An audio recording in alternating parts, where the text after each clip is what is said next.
Assalamualaikum warahmatullahi wabarakatuh. Balik lagi di channel Akbar CK. Ini ada breaking news ya, berita yang mengagetkan. KPK geledah kantor ex jubir KPK Febri Diansyah terkait TPPU Syahrul Yassin Limpo. Seperti yang kita ketahui ya, Febri Diansyah saat ini adalah sebagai pengacaranya Hasto, lawyernya si Hasto ya.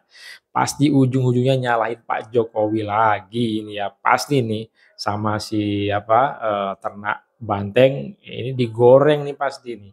Ini pasti digoreng nih. Muaranya ke Pak Jokowi nih ya. Nah, seperti apa video selengkapnya? Langsung aja kita simak videonya berikut ini.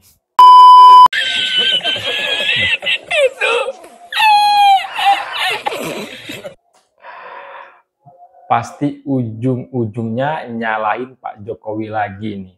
Ternak kebo, ancen, wasyu. Belum juga unjuk gigi di kasusnya Hasto, kantornya udah digeledah KPK. Ini gimana ini? Ex KPK digeledah oleh KPK. Nih, kantor hukum milik ex jubir KPK Febri Diansyah digeledah KPK. Febri Diansyah sekarang adalah salah satu pengacara Hasto Kristianto. Ya, ini bakal rame nih ya. Pak, terkait kasus SLL bukan Pak? Pak aja Pak yang disita Pak. Pak sedikit Pak. Penyidik Komisi Pemberantasan Korupsi, KPK, menggeledah Visi Law Office di Bilangan Pondok Indah, Jakarta Selatan, Rabu, 19 Maret 2025. Penggeledahan di kantor firma hukum tersebut berkaitan dengan penyidikan kasus dugaan tindak pidana pencucian uang, TPPU, mantan Menteri Pertanian Syahrul Yassin Limpo, SYL. Benar, digeledah, terkait sprindik, surat perintah penyidikan, TPPU tersangka SYL, kata juru bicara KPK Tessa Mahardika Sugiarto, dalam keterangannya, Rabu. Visi Law Office didirikan oleh beberapa mantan pegawai KPK dan Indonesia Corruption Watch, ICW. Dari KPK ada ex-jubir Febri Diansyah dan Rasamala Aritonang. Sementara dari ICW ada Donald Faris. Tessa mengatakan saat ini penggeledahan masih berlangsung. Rasamala yang sedianya hari ini diperiksa sebagai saksi juga ikut dalam penggeledahan dimaksud. Terkait penggeledahan kantornya itu, Tribunnews masih berusaha meminta konfirmasi kepada Febri Diansyah. Sebelumnya KPK mengumumkan Syahrul Yassin Limpo sebagai tersangka pencucian uang pada Jumat, 13 Oktober 2023. Perkara TPPU ini merupakan pengembangan dari kasus korupsi di Kementerian Pertanian yang telah menjerat SYL. Dalam perkara korupsi di Kementan, SYL terbukti secara sah telah melakukan pemungutan kepada pejabat di kementerian tersebut dengan total uang 44,2 miliar rupiah dan 30.000 dolar Amerika Serikat, AS. Uang tersebut ia gunakan untuk kebutuhan pribadi. Syahrul Yassin Limpo, ex politikus Nasdem ya. Pribadinya dan keluarga, seperti mencicil kartu kredit, perbaikan rumah, perawatan wajah, hingga aliran dana ke Partai Nasdem senilai miliaran rupiah. Mahkamah Agung, MA, pun menolak permohonan kasasi yang diajukan ex-SYL selaku terdakwa kasus pemerasan dan penerimaan gratifikasi. Hukuman yang dijatuhkan terhadap SYL tetap berupa 12 tahun penjara sebagaimana hukuman yang dijatuhkan pada vonis di tingkat banding. Download Tribun X sekarang.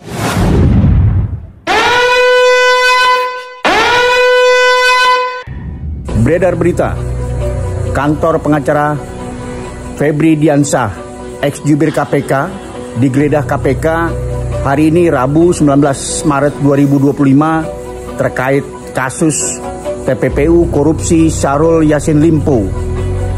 Namun, langsung beredar rumor bahwa kantor pengacara Febri Diansyah digeledah KPK karena yang bersangkutan saat ini menjadi tim pengacara Sekjen PDIP Hasto Kristianto.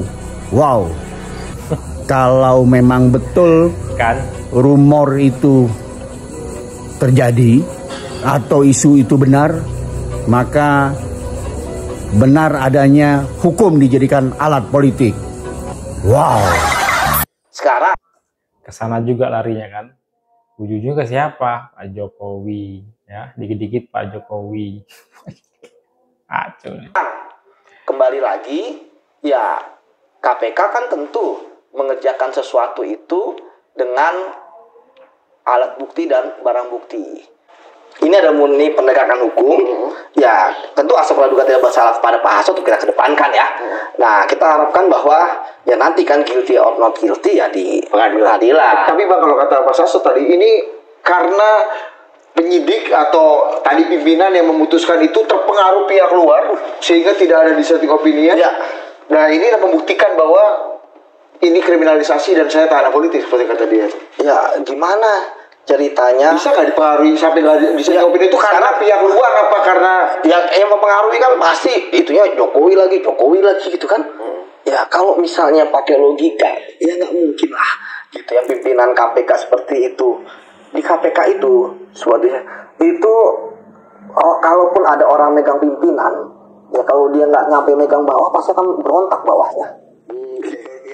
Lu pernah alami ini ya? Iya, saya misalnya disuruh naikin A, kalau nggak ada buktinya nggak mungkin. Contoh misalnya Formula E, kita lihat kan bagaimana katanya Pak Anies mau dijadikan tersangka. Ya sampai sekarang nggak jadi tersangka. Kalau benar ini adalah KPK-nya menurut pengacaranya Hasto Ediski Jokowi, kemudian Hasto mengatakan waktu di podcastnya siapa gitu ya, ya katakan bahwa Jokowi ingin mensangkakan Anies, ya itu perintah Jokowi, itu perintah Jokowi. Ya kan, tapi nggak ada bukti. Sama seperti waktu Bang Novel ada di KPK, kan dituduh tuh sama buzzer-buzzer yang sekarang udah berubah haluan. Katanya wah ini Anies nggak naik karena ada Bang Novel. Begitu Bang Novel disingkirkan waktu zaman Firly yang sangat ingin menaikkan Anies, nggak naik juga. Karena bukti tadi saya katakan, kalau misalnya di KPK itu nggak ada bukti, nggak akan ada orang berani ya menaikkan. Bahkan kalaupun megang pimpinan KPK sekalipun, kan tetap menjalan penyidik. Ada penyidik pun mau cawe-cawe nggak akan bisa. Mereka penyidiknya macam-macam. Di KPK itu dari kejaksaan, dari kepolisian, dari penyidik KPK-nya sendiri, dari penyidik PPNS, dari kementerian-kementerian ada di situ. Makanya kenapa di KPK ya itu red flag lah ketika orang bilang oh KPK dikuasai ini. Ya mungkin mereka merasa oh dekat dengan ini ya, oh ini dipilih misalnya pimpinan. Tapi kan di KPK itu bukan sistem komando yang enggak. Tetapi di KPK itu tadi saya katakan semua punya hak suara, hak bicara. Ya walaupun sekarang mungkin levelnya saya akuin turun ya semenjak jadi ASN. Tetapi kalau penegakan hukum nggak mungkin main-main. Tadi saya katakan kalau misalnya dia megang penyidik nih misalnya kan, penyidik kan macam-macam satu satgas itu. Makanya bagusnya KPK gitu. Jadi kalau ada penyidik dari unsur dari mana, misalnya dia bermain, ya pasti sendirian. Dia nggak mungkin ngajak dari misalnya instansi yang lain. Wah bisa lu bisa dilaporin. Oh jadi saling ada check and balance ada di dalam check and itu balance. Ya walaupun terkadang ya sering ini ya debatnya nggak masalah menurut saya. Itu yang dinamika. Misalnya waktu saya jadi ketua wadah pegawai, misalnya waktu itu kan kita tahu saya disomasi di apa yang nggak jadi masalah. Ya kan. Kemudian ya sekarang bahwa ketika dikatakan pimpinannya dipilih sama Jokowi, pilih sama Jokowi 10 itu kan. Tapi kan kemudian prosesnya diakhiri Pak Prabowo. Jadi saya pikir ya kalaupun kemudian ya pihak Hasto pun ingin ya bermain media, bermain opini publik dan sebagainya, ya saya pikir itu hanya ingin menyenangkan hatinya saja, gitu kan, bahwa publik ya ingin katanya menurut tapi kan enggak juga. Publik kan sudah cerdas. Kenapa? Sekali lagi ini kasusnya korupsi bos, berat kalau kasusnya korupsi. Tapi kan dia menganggap kasusnya terlalu kecil untuk dijadikan problem KPK. Ini kan apa sih dibanding yang lain? Waktu belau kenapa pilih ini? Cari picking sekali. Itu yang berikutnya. Setelah waktu kemarin disepilih udah korban, padahal sebenarnya pelaku. Ya. Kemudian yang kedua terkait dengan itu. Jadi ini kan sebenarnya kasusnya suap kepada awalnya adalah komisioner KPU ya. Komisioner KPU ini adalah penyelenggara negaranya. Nah, kalau suap itu adalah setiap orang. Ya, artinya siapapun.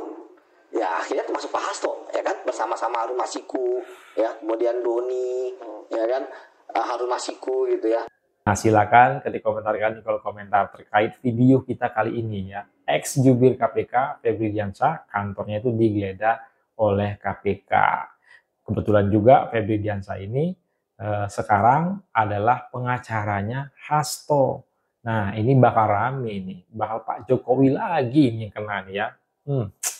Sebelum saya akhiri, jangan lupa like, comment, share, dan subscribe-nya agar tidak ketinggalan informasi dan notifikasi dari channel ini. Saya Akbar CK. Assalamualaikum warahmatullahi wabarakatuh. Salam sehat selalu. Bye-bye.